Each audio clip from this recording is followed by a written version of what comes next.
Welcome to abombtozzzax. With me, Colin Holt. And my friends Dan Snellgrove, Nick Kirk, and Jamie Firth. Here they come!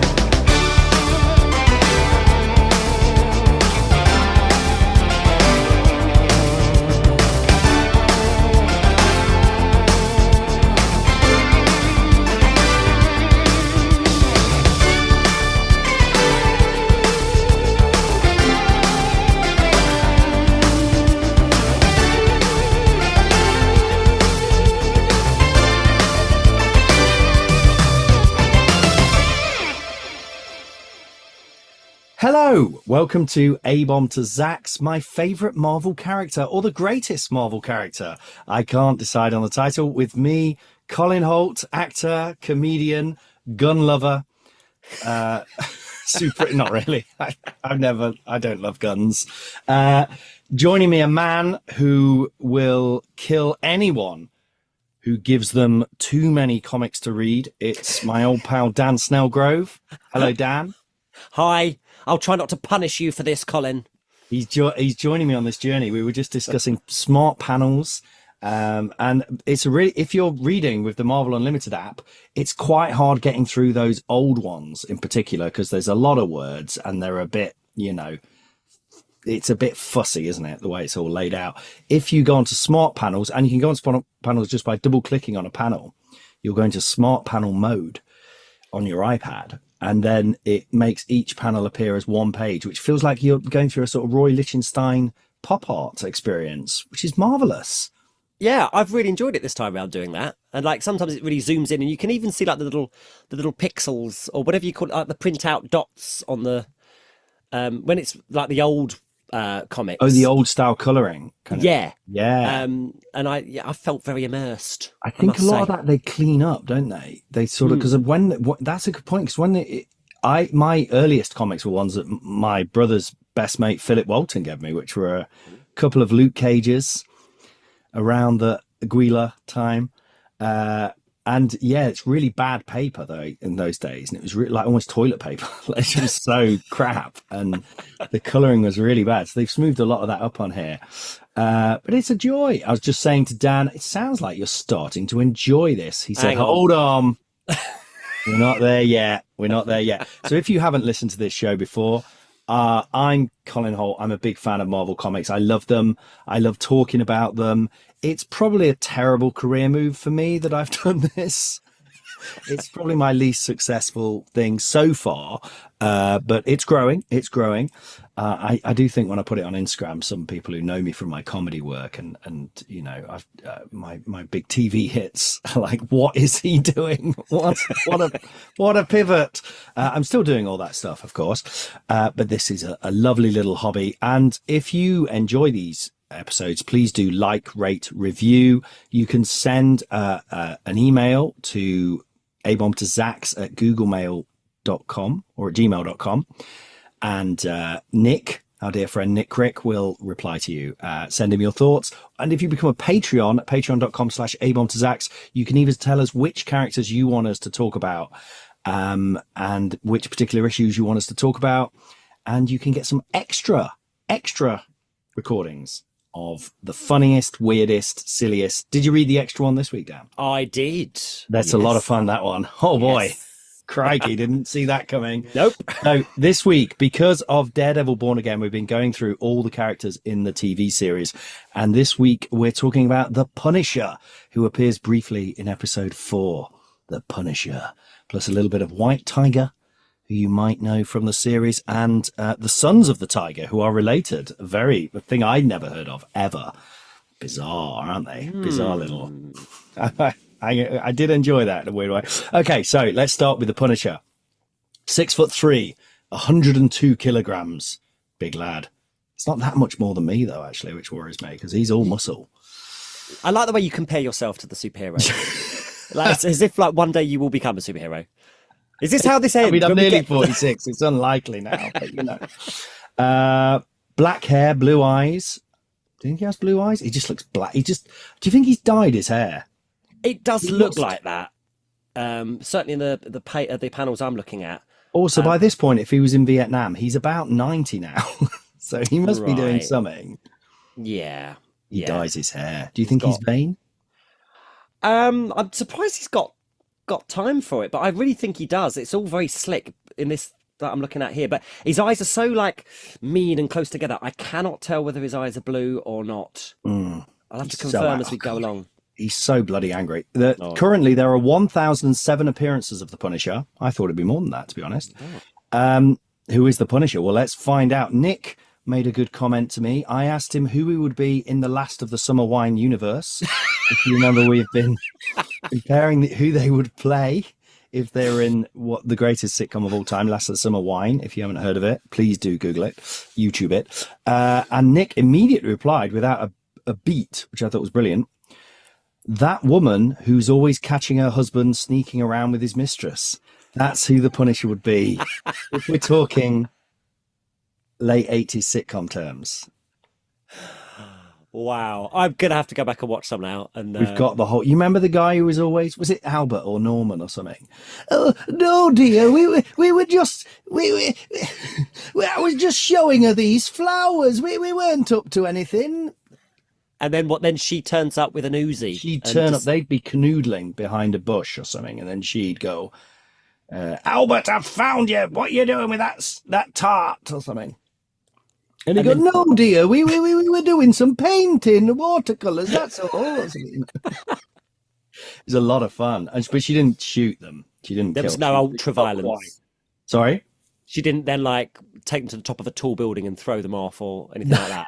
That would be a good ending of right, so we've got Kingpin is Nora Batty, Bullseye's Compo. Okay. I think Thora Hird, remember the late Thora Hird? Oh, yeah. Would be Thanos. So the ultimate villain. So the Punisher, right, before we get into this, one thing that the Punisher slightly reminds me of, right, this is a memory that just came to me just before we started recording.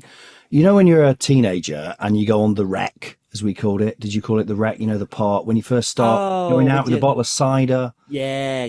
Dog park we had. Dog park? Oh, it's actually called Dog Park. Going down Dog Park. We went down the wreck. There'd be a party on the wreck tonight.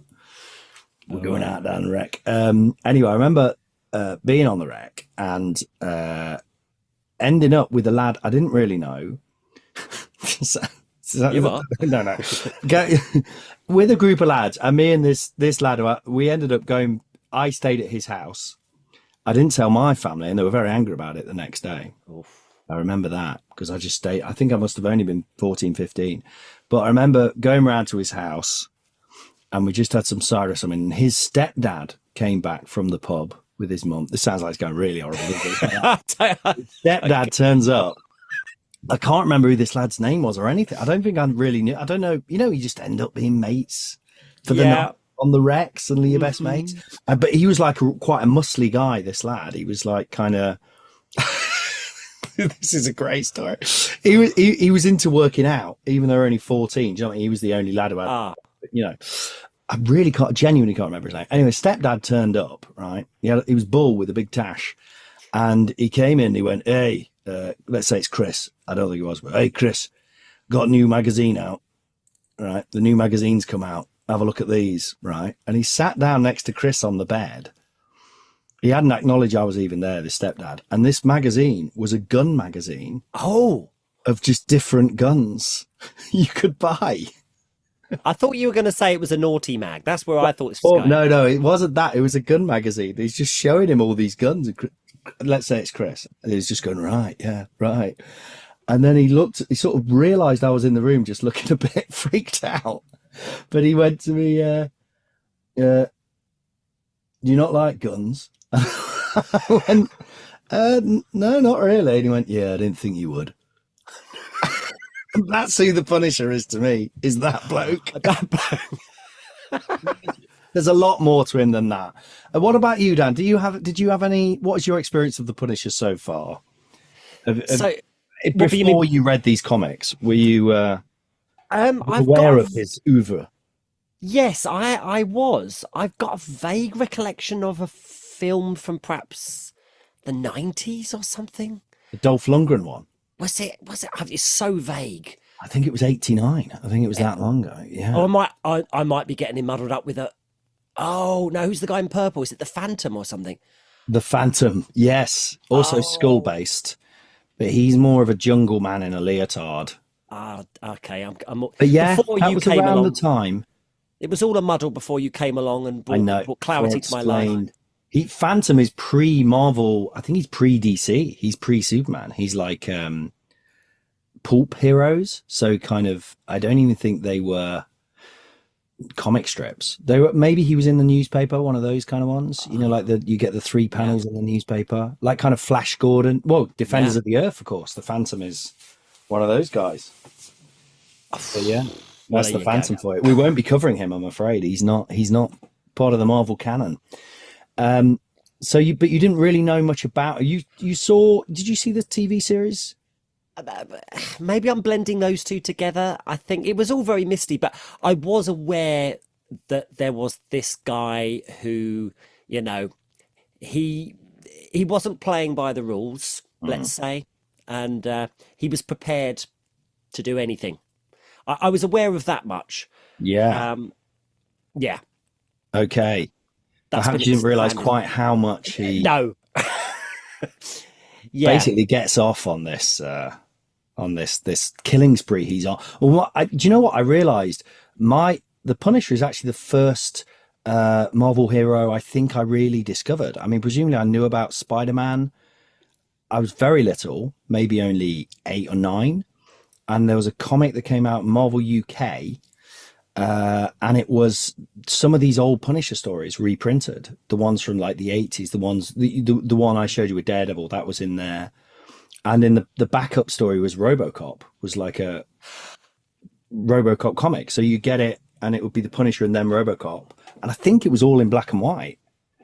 I'm so glad you said that, because RoboCop came to mind whilst reading one of these comics. I can't remember which one it was. Right. I think it may have even been. Oh, it was the one. It's the one that ended really quite strangely with one of the characters embarking on a new career. He was an FBI agent, and then he goes into the life of, well, adult entertainment. Oh, is it Soap? Detective Soap? Detective Soap. I love Detective Soap. Okay. He's good fun.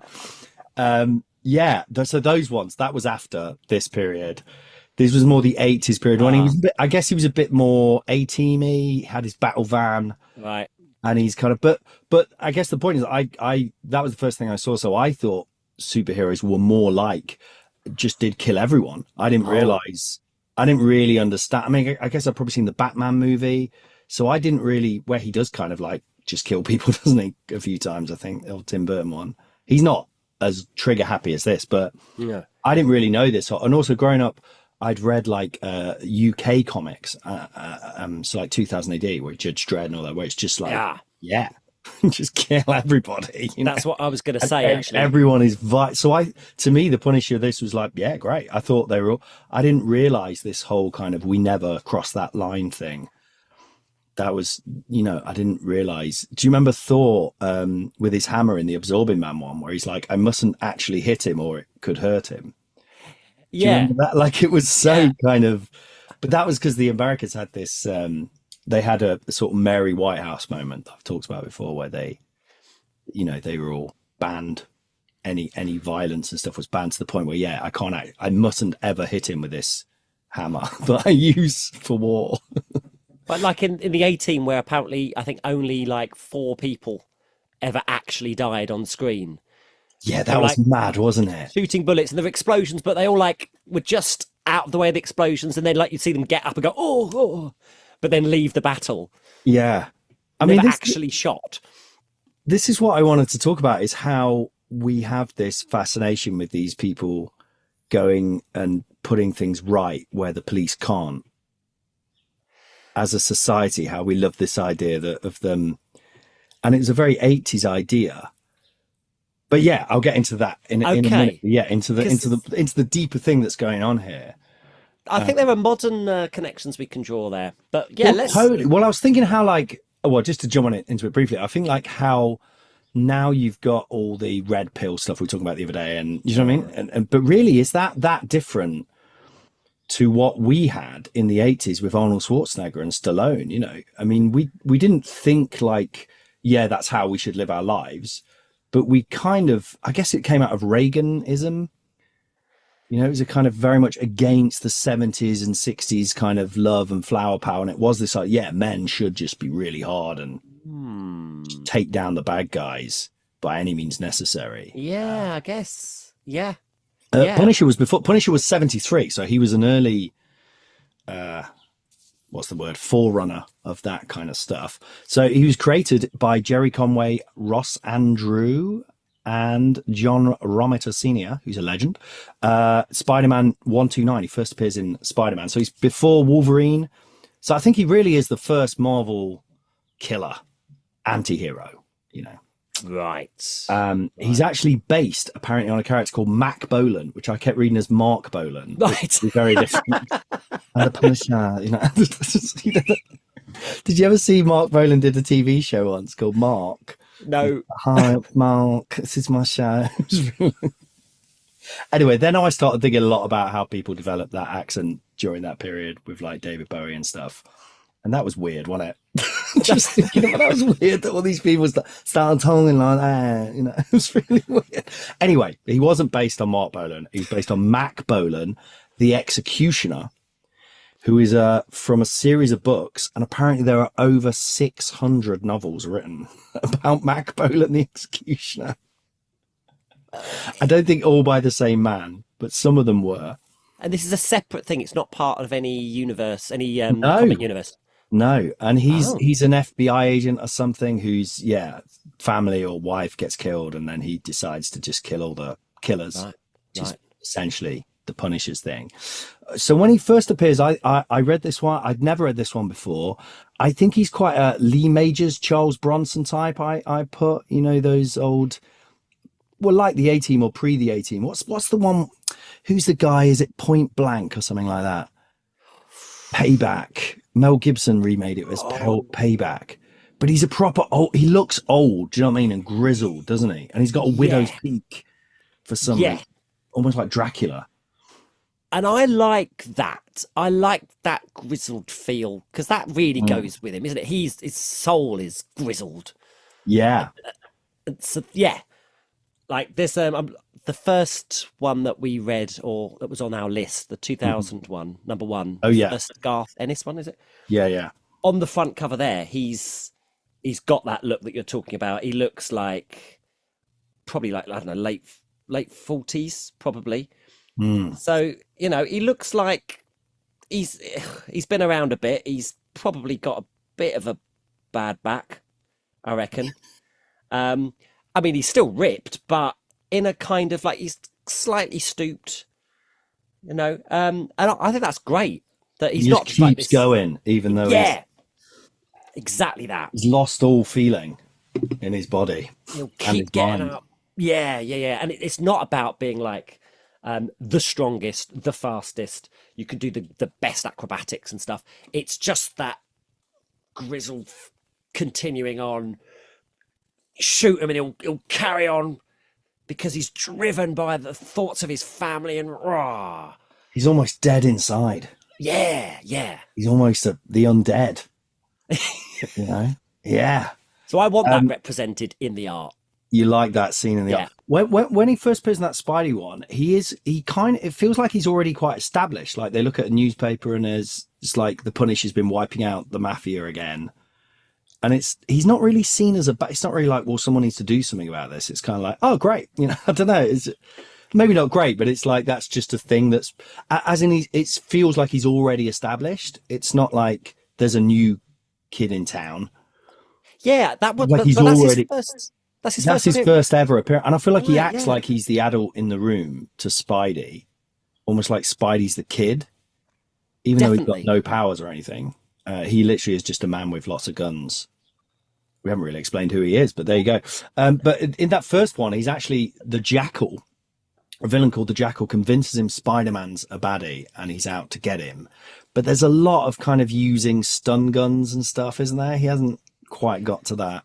What's he got? A concussion rifle or something? Concussion rifle. Whatever that is. I don't actually know what one of I those don't even know is. if that guy would know. That stepdad. Oh, bring him back. But you're kind of bloke who uses concussion rifle, right? Kind of coward who doesn't use real ammo. Where was that man shooting his guns as well? Like what? I don't think they were criminals. I don't know, maybe they were. I think he was just really into magazines about guns and getting his stepson. I mean, at least they were bonding. Yeah, I guess that's true.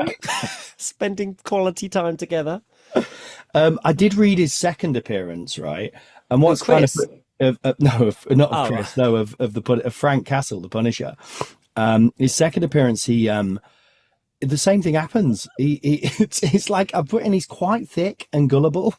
So in the first one, the Jackal convinces him, and the Jackal's literally a man. He looks like an absolute pervert. He's like got no pants. I don't know what is it, like his body or like a full costume, but he's sort of naked with like he looks like an absolute pervert. And the Punisher's this bloke looks pretty sound. He looks like Seems legit, yeah. he seems legit, yeah. Or if he says Spider-Man, this guy who saved all these people over years and years is a baddie, then I should probably listen to him. I should probably listen to a man called the Jackal. A pervert called the Jackal. Yeah. What? Oh, I've been fooled again. Every time. Keeps happening. But then it does happen again. The second appearance, he comes back and they're kind of mates Spidey and Punisher have a kind of uneasy truce by the end of this.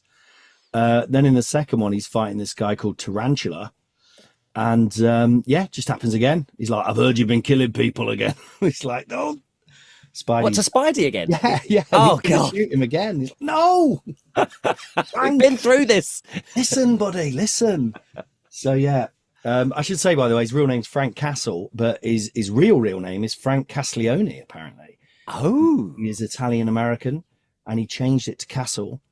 His dad apparently was a Marine as well, and he, at some point, they changed it to Castle, yeah. But I don't know whether it's because they had some sort of mafia connection themselves. I feel like there was that plot line at some point, that Frank was kind of connected by blood to the mafia, and that's part of his, but it's not really been followed through. Is it right? Am I right in saying that his family were gunned down by a mob? Well, yeah. So I'm trying to do this in order of where we see him. And I gave you the comics probably in the wrong order, but basically in terms of his development, we don't actually know what's happened, but there's already sadness here, isn't there? There's always first one, he's already sort of says something like that happened to me once or something. Yeah, and Spidey says, I get the feeling that this guy's pain makes mine look like, I don't know, I've dropped my biscuit at the picnic or something. He says something like that. Yes. He can Well, feel. ironically, it's at a picnic that Frank's whole family were killed. Oh, I'm sorry, Frank. I didn't mean to. That was pretty, Too soon. He was at, he went to Vietnam. He was a Marine in Vietnam.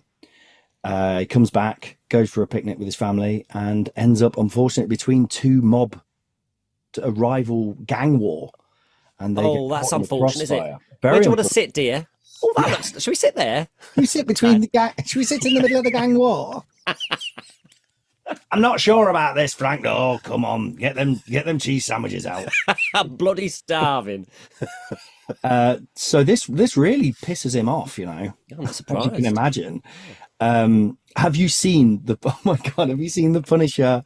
So you haven't seen the other Punisher films. There's one with Thomas Jane in. Thomas Jane's fine, but he's a very lithe kind of Punisher. He's definitely not a big Frank. You know what I mean? He's getting a Tom Cruise or someone to play for it. Nah. Weird casting. But he's fine. He's a good actor, you know, but for some reason, rather than do the classic thing that his family get caught at this picnic, his wife and two children, which is horrible. You know, I'm not trying to, it's hard. I know it sounds, but for some reason they decide to do it at a family gathering, as in like all the family are there, including his dad and like cousins and like brothers-in-law and their kids. Get them all in. Like 30 people. And the dad is Roy Schneider from Jaws. And for some reason, they're all wearing Hawaiian shirts because it's like a family barbecue. It's like the weirdest. And also that scene goes on for ages. You know what normally you probably just see in moments of flashback. Do you know what I mean? You probably wouldn't, if you ever see the scene at all, you know, if you were doing it in a more noir way. Instead, you see this like goes on for about 10 minutes. Just every single fam, and there's a bit where he's on a jet ski trying to get. It's mad. Anyway, just the weirdest decision ever made. But there you go. Do they think we really need to beef up his backstory to justify what he goes on to do? Is that what they were thinking? Like, I don't know. I think it's more that for some reason they've got Roy Schneider in it, and so he sort of. It's almost like he's the big tragedy here that Roy Schneider's dead, not his wife and kids. So, like, the scene ends with him kind of holding Roy Schneider. Not even sure if he's his dad. He could be like his uncle or his... Actually, Roy Schneider. I haven't rewatched it. Yeah, it's just Roy Schneider died. Crime must pay. I'm not going to stop till every one of them's dead. I love Jaws. I don't really like Punisher having as anyone who listens to this knows, I love giving superheroes northern accents. And I think Punisher with one is absolute killer. So, I mean, is he even a superhero? That's the question. You know, as it goes on, the other heroes start to hate him. They always begrudgingly help him, if at all, you know. And actually, a little point there. Does a superhero need to have a superpower? By definition of a superhero? I mean, Batman doesn't. Yeah, is he a superhero? Or just a hero? Yeah, I don't know. I mean... That's a good point. He's not super. Neither of them are super. Good point, mate. They're pretty good. I mean, he becomes more and more almost like an actual villain. So they try and get him going. They obviously want to make something of the Punisher from this early appearance. They're like, this is a good character, but it feels like it's too early. You know, so they do like mini series and he appears every now and again, but is the public ready at this point for this kind of character? There's only about 400 Executioner novels out by this point. But eventually they do give him his own series in the 80s. And as I say, I think this is when all the Reagan stuff was happening, you know, Rambo. Okay. And he starts to look a bit younger, a bit sexier. There's a few scenes where he does have, you know, gets it on with ladies in between, which never feels right to me. But were Arnie and Sly Stallone, were they ever like, you know, supposed to be sex symbols as well? Because... to me, they just felt like they just beat stuff up and killed stuff, and I never kind of got the feel that they were like they're almost sex symbols for men, weren't they? As in for straight men, exactly. In inverted commas. I remember having discussions with my dad about and him just going like, "Why do you like this? It's just killing people. It's horrible." I was like, "No, but it's." But I still love those Schwarzenegger films. Me too. Fantastic. Yeah. And but it just made me think like what, you know, I wouldn't say we're full on beta males as such, but we're certainly, you know, creative liberal types.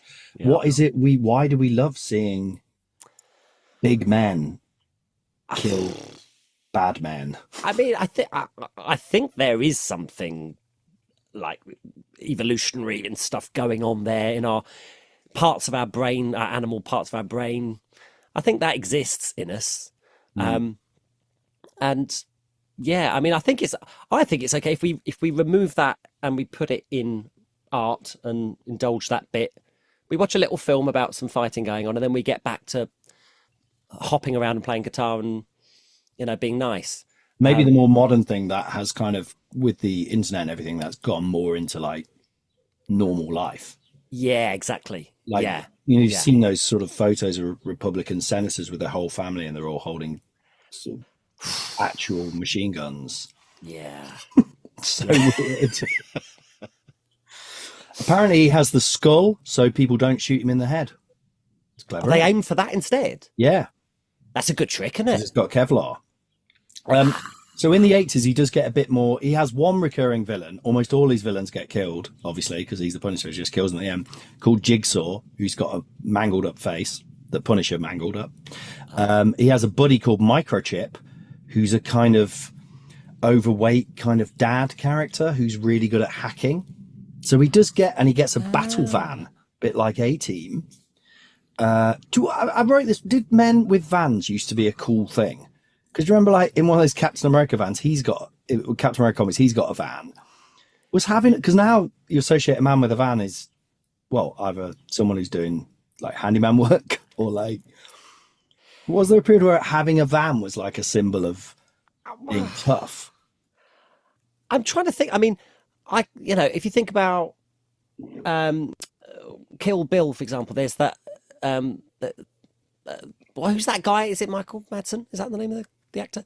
Yes, Mr. Blonde. He's in a van after he's given up being a super assassin thing. He lives in a mobile home type thing, and he's got a bit fat, and he's just a doorman now. Exactly, but that's not cool though, is it? That's not cool. No. I think sort of there was lost a his period cool. where if you got a van, you could do anything, mate. Go anywhere. Yeah. Yeah, I mean, I think it does fit with him that, like, I'm guessing the Punisher is not rich. You know, he can't build a super hideout with like high tech.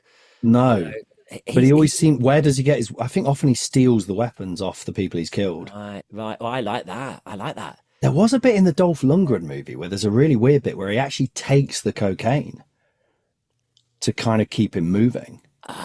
Which I really like that, because that's obviously a very grey area that he's literally taking the drugs that he's taken off them just to keep him feeling nothing and I think that's great. I think that's that Dolph Lundgren movie, it is sort of pre any of the Marvel movies, so he doesn't even have the skull or anything. I don't think he at any point has the skull, and so it could just be any commando or something like that. You know, there's not really any sort of superhero element to it, but there's elements that I quite liked. It's worth a watch. All right, rewatch. Maybe we could rewatch that as an extra one. Anyway, so you read the one with so in the 80s period, he does appear with Daredevil quite a lot. There is a Frank Miller one. I thought it was a Frank Miller one, which I was going to send you, but actually it wasn't Frank Miller and it wasn't quite as good. But instead we read one from the Punisher comic where he gets in a physical and moral battle with old DD. Yeah. Over the funny looking character, isn't he? Copperfield, Copperpot or something? Copperpot. What's his name? It's Copper something. He is, isn't he? Copperpot is the penguin.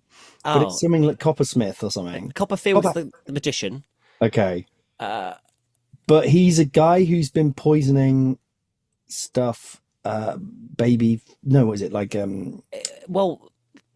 like definitely mouthwash. Mouthwash. There were a couple of things.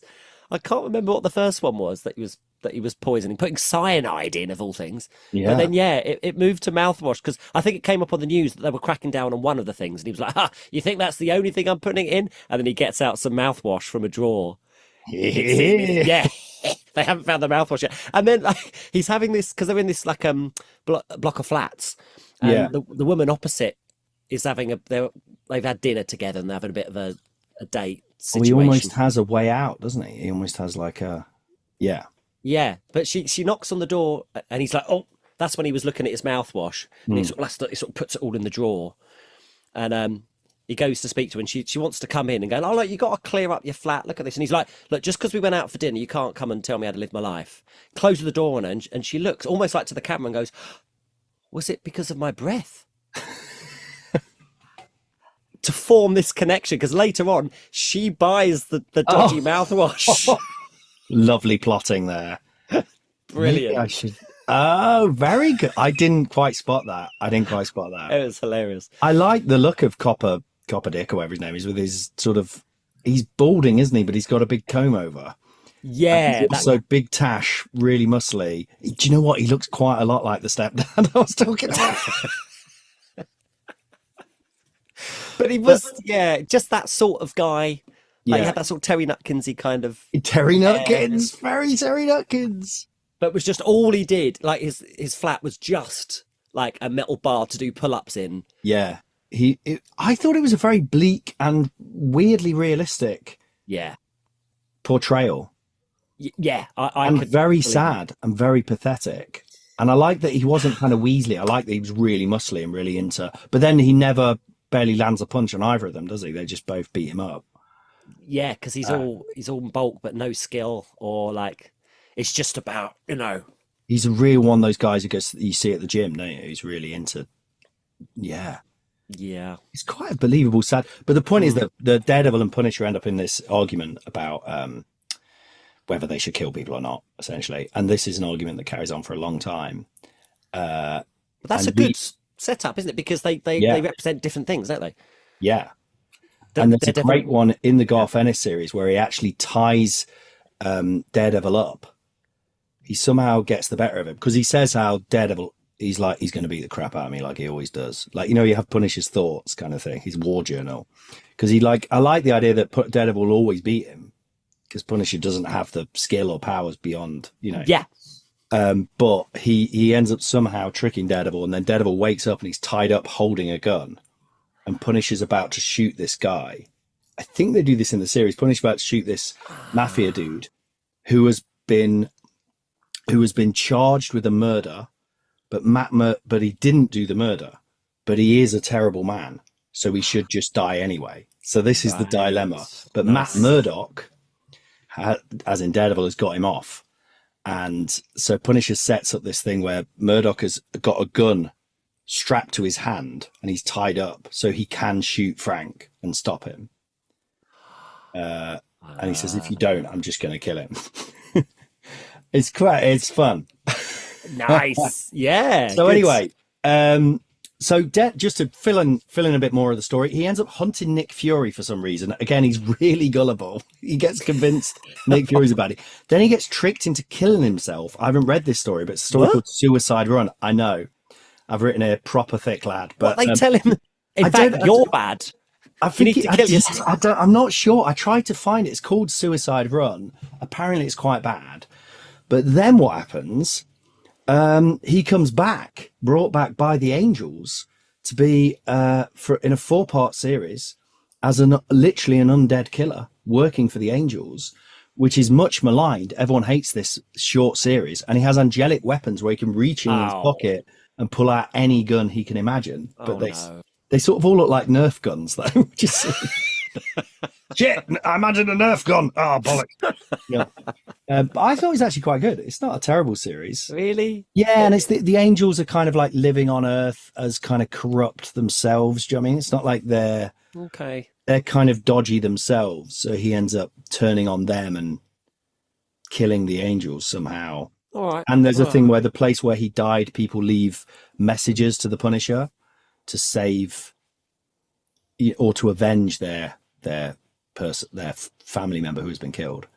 And then he does, but he is essentially a ghost. Yeah. All right. I mean, there is that problem with the Punisher where he is just a man going out and shooting people. And yes, he's got his big skull, but he's going to get killed at some point or sent to prison, which they do a lot. He goes to prison a lot and then kills loads of people and then escapes. That happens about at least 3 times that I read. But then we get to probably the ultimate Punisher stories, which are Garth Ennis. Now, Garth Ennis was a superstar in the late 90s. He created Preacher, you probably heard of. He created The Boys, which is really massive now. Now, Garth Ennis, he's from Northern Ireland. He hates superheroes. He hates Marvel Comics. All right, so they gave him the job. They gave him the Punisher for this reason. He only wanted to do the Punisher. He loves the Punisher.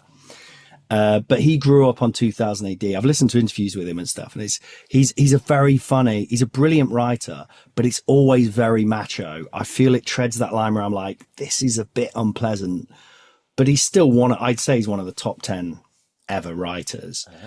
And what I love about this is that it stays within the Marvel universe.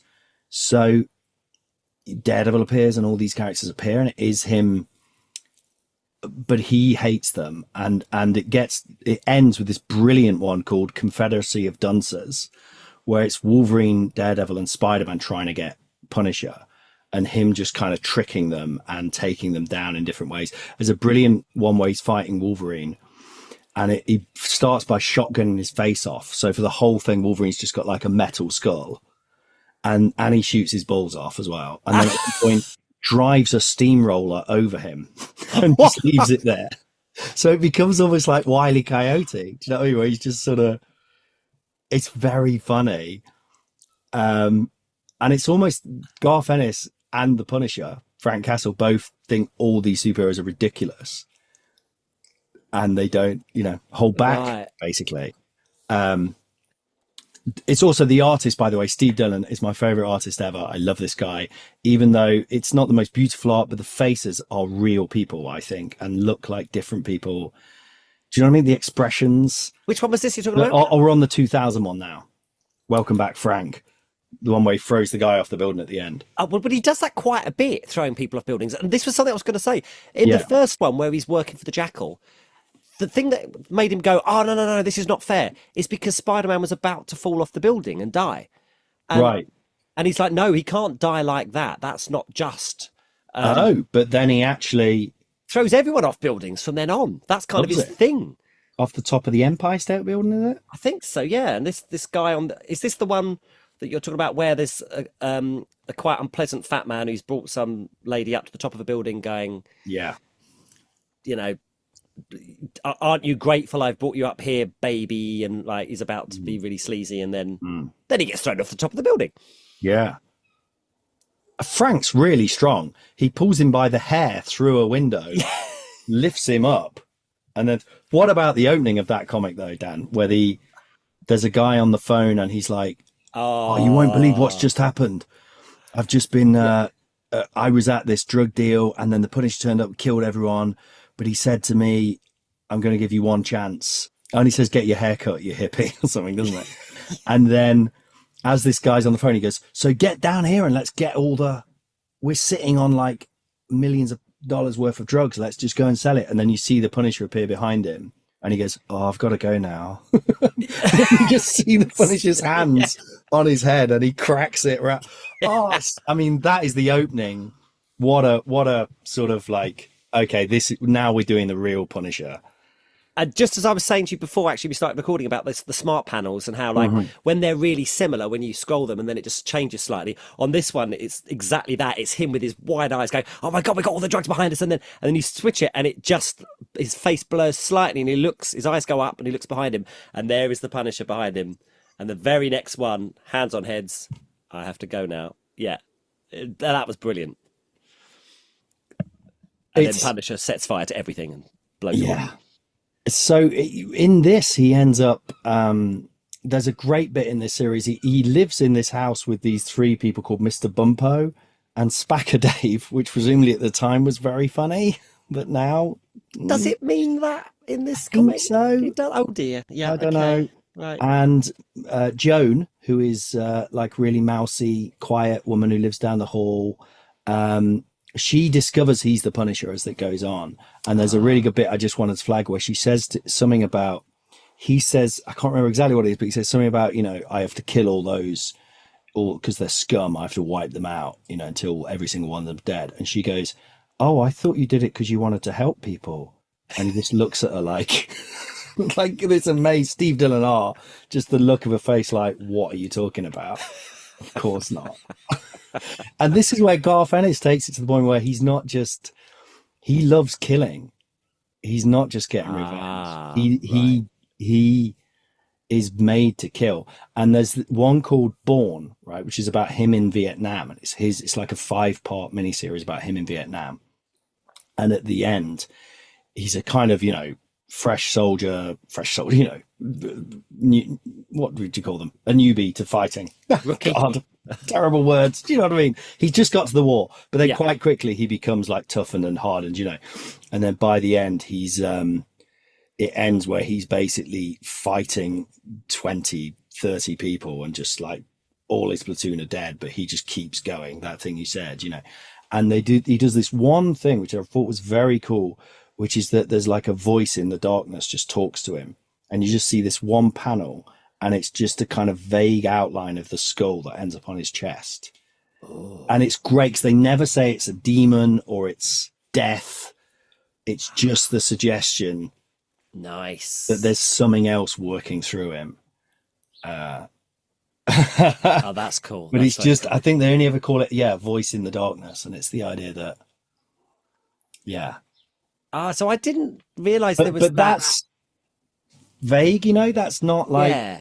it's never openly said. Okay. I like this. This is peeling back some layers for me for the Punisher, because I thought it was just like man on this vendetta, kills all the bad guys. But there is this kind of like there is a relationship between him enjoying it there, and it's like, where does he sit there? Has he now started to just enjoy the killing side of things? Yeah, he can't stop. Right. Okay. That's even cooler. All right. Yeah. So it's very dark. That's Garth Ennis's take. Other people maybe soften him a little bit. I'm going to tell you quickly what happens afterwards. So you may be wondering, if he was in the NAM, how is he, as I said, how is he not like 90 years old now? They've actually solved this problem. Within the Marvel Universe, writers called Kurt Busiek and Mark Waid created the idea of another war called Siang Kong, which is presumably a made-up country. And they created the idea that there was this just decades-long war that wasn't Vietnam. So anything that originally happened in Vietnam, like Tony Stark being captured, was in Vietnam, is actually now in this sort of undiscussed war that America just kept doing. Because that's believable. they kind of, I mean, exactly, forever wars. So within the Marvel Universe, there is another war that has been going on up until about 10 years ago, say, wherever you're at. That's their idea. Cool. Okay. I can go with that. So there was a series called Punisher Max, which was where Garth Ennis really took it to the bloody max. And it's literally for adults only, so you can't get it on here. You can't get it on Marvel Unlimited. But in that one, he is just ancient and unstoppable, and it's really violent, and there's no humor in it, really. And he actually kills Microchip's in it, but he kills him, his little buddy, at one point. But it has one of my favorite moments, which is upsetting, but I really loved it, right? Which is where it's sort of flashback to after his family had been killed. And he's sat in his house. This is before he's become the Punisher. And this neighbor comes round, a bloke who's just like, I'm so sorry to hear what happened and everything, and just sits down with him for a bit. And then he ends up saying, I left my wife, obviously, so I've got this new girlfriend and blah, blah, blah. She was such a nag, and starts slagging off his ex-wife, as in the man's ex-wife. Yeah. And then Punisher just picks him up and like throws him through the window. And then sort of does this like, going to town on him in the front yard, just kind of basically until people pull him off or whatever. And people don't pull him off. They just pull him off the man. This is an adult comic, isn't it? Yeah, it's very it's a real twist, actually. Yeah, so I don't know. I often think about that. Not that I'm having affairs or ever would, but like, just the level of honourable manness. Do you know what I mean? Right. Yeah. That Frank has. But very black and white. Like Very black and white, yeah. No nuance. It's not a good thing. No, but that's where it's coming from. It's that absolute, like, maybe like, I don't know how many years ago his family all were killed, but I suppose he's perhaps romanticized it to the max, where it was perfect, and the world took it away, so now the world must pay. Yeah. Well, they did do one where they did one story where they were brought back, and he killed them. I think they were sort of brought back as zombies, and he just killed them all, and was like, "No, not happening." I don't think I've read that one, but yeah, from Garth Ennis, it was very hard to take him back to a kind of level where he's just, a relatable guy on a mission who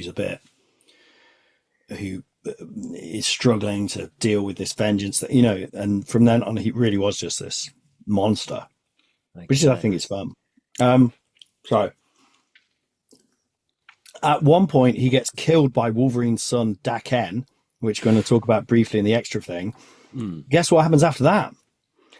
He comes back. Come back. He gets found by the Legion of Monsters, who are a group of like a werewolf, a vampire, and so on, Right. gets put back together again, and for about a year is Franken Castle, Oh no. which is done in a fun way though. It's meant to be fun, Okay. but it's, you know, Okay. eventually gets resurrected by the Bloodstone. Then there's a quite good series written by Jason Aaron where it turns out that he, like Elektra and Daredevil, has kind of been groomed by the Hand as well. Remember the Hand, those sort of ninjas? Yeah. Yeah. So from the beginning, they were kind of pushing him towards being this killer because they saw him as like this killer of killers or the god of killers or something like this. And then he ends up taking over the Hand and using them to go around just killing all criminals. Does it kind of work? mad. Yeah, it kills a lot of them. But I mean, But is it then good? also- Is it a good story? Does it? Yeah, it's work? quite good. It's quite good. It obviously like comes to an end. Weirdly, it ends where he gets taken down by the Avengers, I think, and he ends up going to this other dimension called Weird World, and that's the last we've seen of him. We haven't seen him since. He ends he's up in going- Weird World.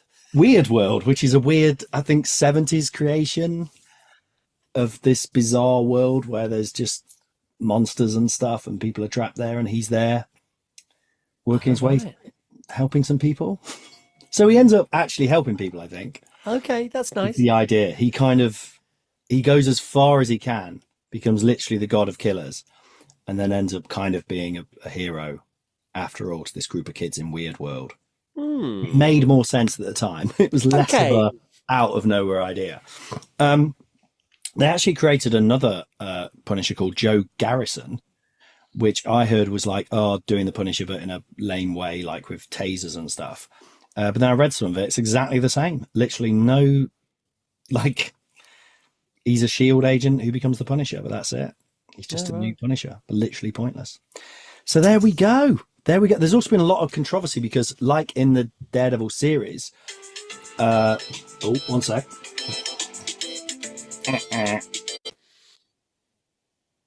Okay, a little bit of a break there. But I got a phone call. Hopefully Danny was taking that. So, because of situations, we're going to talk about Sons of Tiger and White Tiger next week because we've ended up talking about the Punisher for a long time. That's fine. Last thing I want to say, you know the thing with the police having Punisher tattoos in Daredevil? Oh, because That's I've a watched real it now. thing.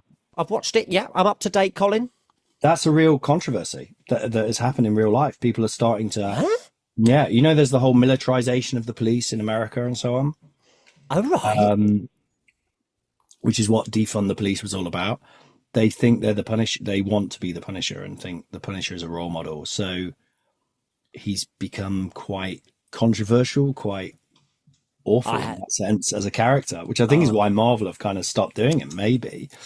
And it's also this idea that, the creators, came out on this and said, well, he's not meant to be that because the whole point is he does what the police don't do. It's not that the police are just like the Punisher. Yeah. It doesn't make any sense anyway, and it's just horrible. Stop doing it. But now, like, if someone wears a T-shirt, the Punisher, it's probably an indication that they're of a certain persuasion. Oh, no. Yeah, Oh. yeah. So I've got a few questions, and then we'll put him in the order. What is his purpose? When does he say enough is enough? Why can't anyone kill him? What is anyone's purpose? Are we here just to be? These are my final questions. And what do you think of the Punisher? I mean, the penultimate one, we might need another podcast to chew through. All right, so what was the first question? What is his purpose? Does it work that he's just there, just killing them forever, killing all the criminals? Because obviously you can't ever beat crime, can you? You can't. And is it ultimately just wrong? Because, well, obviously it's pretty wrong to kill people, but just ultimately they're criminals because of poverty half the time, maybe. Oh, well, some of them, yeah. And I think, of course, that's what's great about things like this, comic books, is that you can explore all of those things. Why are people villains? What is evil? Is evil a thing? And I think it's cool that sometimes it is, sometimes it isn't. And I think it's great to have a character like this who can't see that nuance. So therefore we are forced to see it. You know, he's just black and white, and we're going, well, hang on, so I think it's a really, really cool tool and an awesome lens to view that question through. I love it. Is it irresponsible knowing have that thing about the militarized police and so on? Well, I think that's more of a sign of what's of the times changing. You know, where like we now live in a time where people are now doubt the state. You know, there is this deep state, and therefore they doubt science, they doubt law. You know, and so there's more space for people to, you know, just to take on the role of the Punisher and believe it to be right. Yeah. So I don't think the creating of the character itself is irresponsible. I think it's just what the world's become around him. Yeah. No, I guess, I mean, you can't blame art ultimately, I suppose, can you? No. But is it good to like a character? Well, this is the thing in terms of the order. Where does he go? So we've got to wrap this up. So in terms of the order, I mean, because is he near the top? Because he's amazing. What I do love about him, what I want to say is that I feel like Frank Castle is a real person. And do you know what I mean? In the way I sort of do with Daredevil and Magneto, and I kind of know them. They feel real. Yeah. Anyone could pick up the character and you'd know where they were going wrong and where they were going right with it. In as much as any fictional character is real. But do we Hank Pym him? And because basically he's terrible, you know, because of what he does and who he is and what he represents. What was the Hank Pymming? I might have missed that. Well, Hank Pym was the original Ant-Man. Such a dick. Nick put him down right at the bottom, even though he's one of the original Avengers. He's such a absolute idiot. Well, I'm sorry, Nick. Bad guy as well. Okay, well, yeah. Sorry, Nick. For me, this list isn't about whether they align with my morals. I think it's how awesome a character they are, and if they can do work in terms of story, make us feel things, take us on that journey, make us question. Okay, Dan, we're gonna go top 5. I really think, for me, yeah. I'm slightly biased in that I think I tend towards the lesser power ones as like, yeah, you know, because there's always a threat to them, as you said, that at some point he's going to die because he's just stakes feel real. Yeah, the stakes are real. I want him up there myself. There you go, right up there. Okay, well, it's your decision, buddy. Is it my decision? So it's currently Daredevil, Magneto, Kingpin, Bullseye, Captain America. Where does he sit? I think he's above Bullseye. Okay. I think he beats Kingpin. Oh, that's a toughie. That's a toughie. Now we're getting juicy, aren't we? We're getting really juicy there.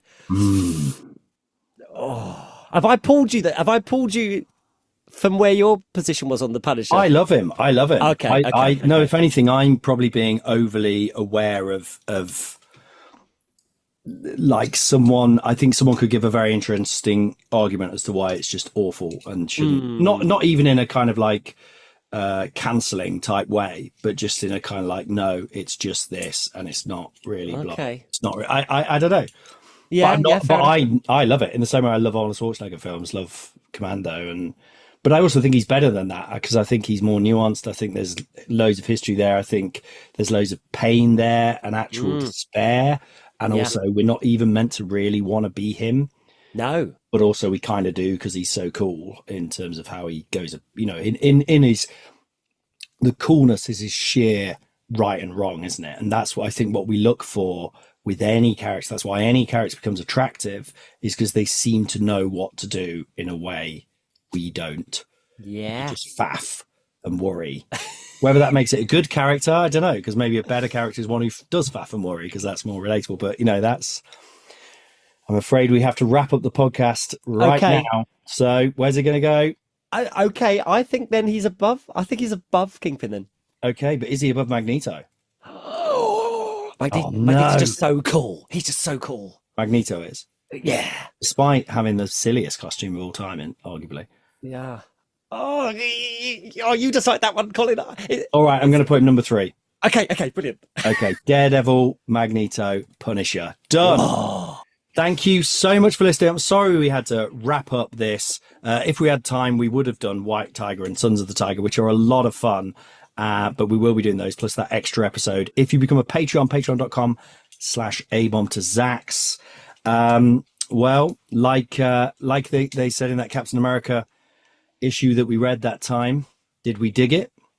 From the look on Dan's face, he most assuredly digs it. I dig it. I'm trying to find a way to end it. That's my favorite.